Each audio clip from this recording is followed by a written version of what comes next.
In today's episode of the Pathmark Presents podcast, I have an interesting guest here with me today. I'm with Mary Luke, and she's heading over as the head of growth at Accord. And the folks at Accord are doing something quite interesting. They basically help you to, don't leave revenue goals to chance. So they're helping you to basically build a repeatable sales and onboarding process. And it's actually quite interesting for a lot of folks, I think, that are listening in, most of them being in growth or growth marketing or even revenue positions. So very interesting what we have here on the show today. So Marie, welcome to the show. Thanks for having me. Awesome. So give us that 360 overview. What is Accord all about? Yeah, Accord is a customer collaboration platform for B2B sales. So a place for you to partner with your buyers and customers on onboarding and buying steps. So for example, when you're buying a SaaS tool, it's complicated, right? Like there's a lot of steps and all of those next steps and the slide decks and the PDF downloads are all sort of in various email threads and hard to keep track of. And Accord is one place to put all of that and collaborate with your customer on sort of, here are the steps we need to go through to evaluate or to onboard, right? And so it's a way for reps to share their best practices of, here is, right, we've done this more than once, right? Like we've done this dozens of times, we have a proven process. So it's a way for them to share that with the buyer and build it collaboratively, right? As a buyer of SaaS, you don't buy a new CRM every day or every month or every year. You probably do it once per job, right? Or you buy whatever the tool is once per role. So it's hard. And the goal of Accord is to make that buying process easier and the onboarding process easier. And then from the rep side and from the company side, by having a repeatable process and a templatized process, it's much faster to ramp and onboard new reps. It's also much more consistent customer experience across the board. It's interesting that you show that second angle. Right? It's not just the customers who have an easier time, it's also the reps in the end, right? Like, so like providing all the exact right steps to the potential buyers. That's interesting. Who would you say are the typical clients? Obviously, we're in the B2B sort of sales space here right now, but is there certain verticals, certain companies that you see picking it up, maybe even more than others? Yeah, for sure. We're selling to other sort of early stage B2B SaaS companies. So companies that are a lot like Accord. Yeah. Okay, very cool. And is that then a head of sales or even the founders who is, picking up on Accord, or is that, probably somewhere in that space? I'm assuming the typical user that is using Accord or starting to buy Accord. Yeah, we've seen a few different paths. So I would say the most common is either the first revenue leader or that first head of sales looking for, right, a better way, a faster way to create mutual action plans, which is, right, one tool of how to collaborate with your buyers. That's pretty well known in the sales space. The other use case we see a lot is founders who are still doing founder-led sales or founders who are still doing onboarding, and they're small and they're trying to figure out, how do I create a repeatable onboarding process? And so they come to Accord for the onboarding use case and building that repeatable process. And then a newer acquisition path, which is interesting, is star reps looking for a better way to create this buying experience for their customers, and they're coming to Accord as sort of that pathfinder role. Interesting. I want a better sales process. And how do these folks hear about Accord? Like, what's sort of the typical client journey, or in other words, the client acquisition channels that you guys are leveraging? Yeah, so we did launch on Product Hunt and Hacker News this year. And so we got a lot of traffic through those launches. I would say the most common is inbound through website, web, and that traffic's being driven organically as well as from social. I think the exec team is pretty active on LinkedIn. And then the best way we get traffic is actually our customers telling other people about Accord. Yeah.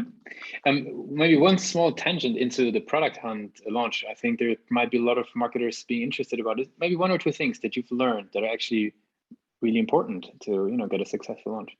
Yeah, actually, our CEO wrote an article about this. So we actually launched on Product Hunt it was like my third week at Accord, fourth week. It was pretty wild. And so they had, when I started, there was no free trial process. So we built the entire free trial process in the 3 weeks leading up to launch from like my first day. That's what I did for 3 weeks. So things to know, things I learned from a product hunt launch is like, I don't think it would have worked without that path to conversion on our website, right? We had to have something for people to convert into. The storytelling was really important. We did not, our goal at the set out of launch was to get to #1, or at least in the top 3. We did not. We got to #6. It was a wild day. We got like 500 upvotes, but we still did not hit #1. But we were featured in the Product Hunt newsletter the next day, which is what we were really trying to get all those eyeballs. And I think the reason we got that is because we spent a lot of time on crafting a really thoughtful story. And on the same day, we also happened to get a TechCrunch article about our seed stage and about our launch. And so the combination of those two and the storytelling in those two, I think really helped leverage the traffic in that moment. Very cool. Yeah, you mentioned how important it is to have that conversion funnel then on the website. Like, how do you think about the website? Inaccord.com, for everybody who's listening in, you can head over and check it out. How do you think about the website? What's the role of the website for the business, you'd say? It's a storefront. Right? It's where people go. They come to learn about their product. It's where they opt in. Yeah. Okay. And I mean, the reason I'm asking this is because typically marketers on the show, they're very critical with the website. There's always something they think is pretty good, and there's always something that they feel there is some room for improvement for the page. Maybe you can share with us, like, what do you think is a strength of the page versus where you see room for improvement, or where you're working towards to the page? I mean, I think that like marketers are pretty self-effacing. Speaking as one myself, I always look back at work that I did 6 weeks ago, 6 months ago, and I think, oh gosh, I thought this was good. But so I think that's just the nature of like always wanting to iterate.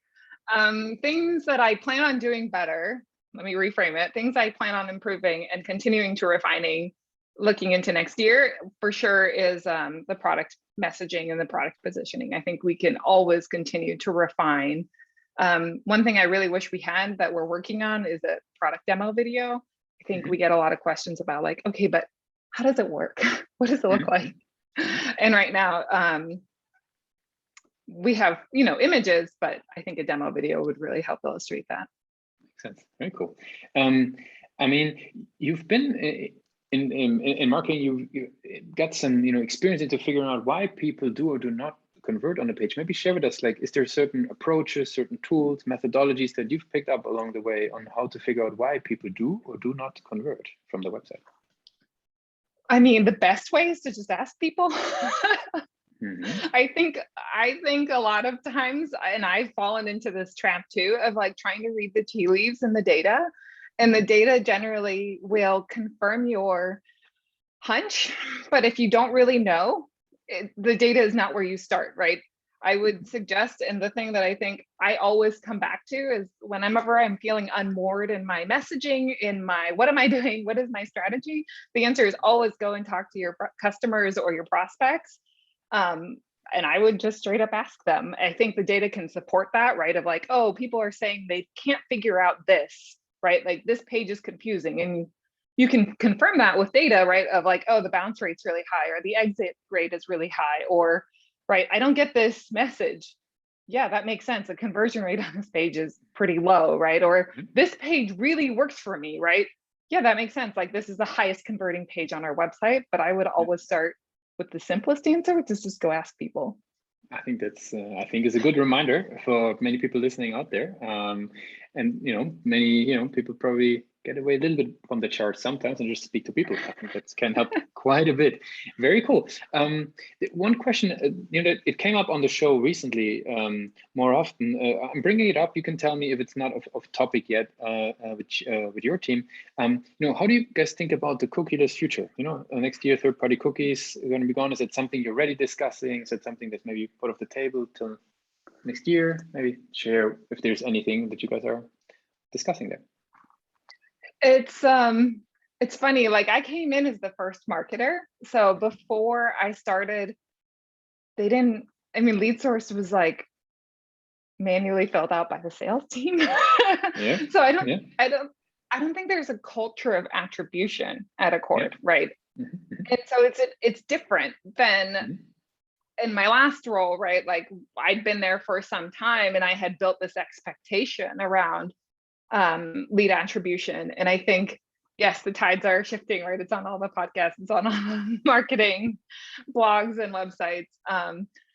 So I guess maybe I'm at an advantage of like, there isn't this expectation that we will know, right, with clarity, the Yep. the last touch and the first touch and every touch. I don't know if I have a good answer for how we're preparing for it though. That's I'm fine. thinking about it and obsessing about it just like everyone else. Yeah, makes sense. Cool. Let's switch gears a little bit. We talked, a little about what you guys are doing. We talked about the website and growth strategies. I would love to learn a little bit more about yourself. Like, as a marketer, you obviously can read endless blogs, reports, podcasts. Like, what's the places where you like to go to learn a little bit and filter maybe a little bit from all the noise out there? Yeah. I think it's taking the time, right? Like I tend to binge and then break. So I will listen to a bunch of podcasts and listen to a bunch of thought leadership and read all of it and try to consume a bunch and read a bunch of books and do that binge for 2 or 3 weeks. And then I generally take like a week off and only Mm-hmm. listen to and read other things that have nothing related to work.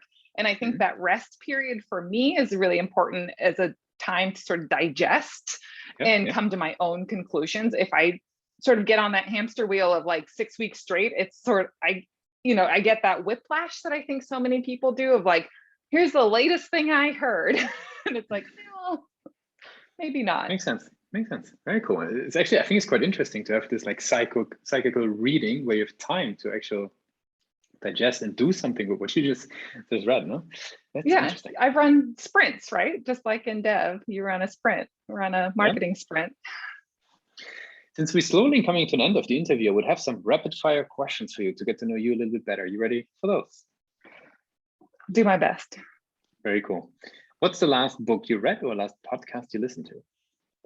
Oh, I was listening to Chris Walker's podcast this morning, State of Demand Gen, which is great. Mm-hmm. And the last book I read that was work related was I reread Crossing the Chasm, which is a great classic read. Classic, right? Definitely. What's one single thing that your company is focused on the most at the moment? Revenue? Good answer. I would say, if there would be no boundaries in technology, what's the one thing you would fix for your role today? It's a really good question. You have a magic wand. You can do everything. I wish there was a way to faster and like maybe limits of time. I wish I could have a constant stream of conversations with our customers and our ICP on a daily basis, right? 1 or 2 conversations. And that I had the time to do that and the resources to source those people. What's the last thing that kept you awake at night about the company? Revenue.